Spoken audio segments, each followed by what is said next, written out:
আপনি নোবেল বিজয়ী, আপনি ব্যক্তিগত ইউনুস নয়, বাংলাদেশের 18 কোটি মানুষের ডক্টর মোহাম্মদ ইউনুস। কিন্তু গতকাল আমি বিস্মিত হয়েছি, আপনি নাকি, আমি পত্রিকায় দেখেছি, কতটুকু সত্য আমি জানি না, আপনার এনসিসি নেতাকে বলেছেন আমার পদত্যাগ করা ছাড়া কোনো উপায় নাই। কতটুকু সত্য আমি জানি না। আমি ইউটিউব, পত্রিকা, টেলিভিশন, আমার মনটা বড় খারাপ হয়েছে। এই জন্য আপনাকে কি জন্য বসিয়েছিলাম, আপনাকে কেন বসিয়েছিলাম? 9 মাস আপনি কি সেই পথে এগুতে পেরেছেন? পারেন না। না পারার কারণ আমরা জানতে চাই, না পারার বিষয় আমরা জানতে চেয়েছি। দেশে যেন একটা অস্থিরতা লক্ষ্য করা হয়েছে।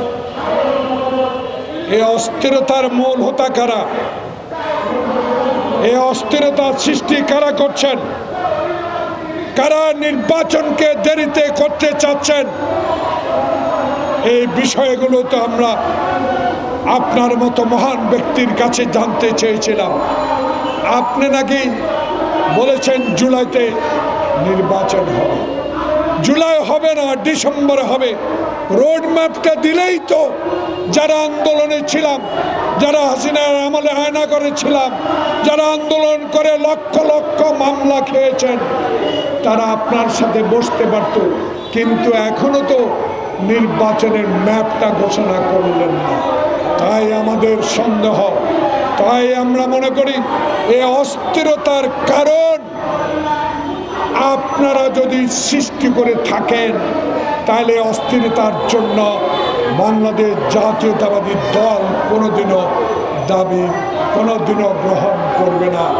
এই দোষ আমাদের না, এই দোষ আমাদের ঘাড়ে দিতে পারবেন না।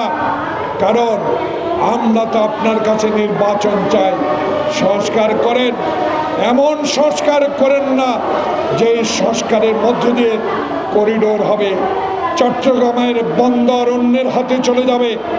এমন সংস্কার করেন না যে সংস্কারের মধ্য দিয়ে ষড়যন্ত্রকারীরা নির্বাচনকে বিলম্বিত করে আপনাকে অস্থির করে তুলবে। তাই আপনি অস্থিরতা কাটাতে হলে আপনাকেই অচিরে, আজকে, কালকে, পরশুর মধ্যে হলেও আপনাকে নির্বাচনের তফসিল ঘোষণা করতে হবে।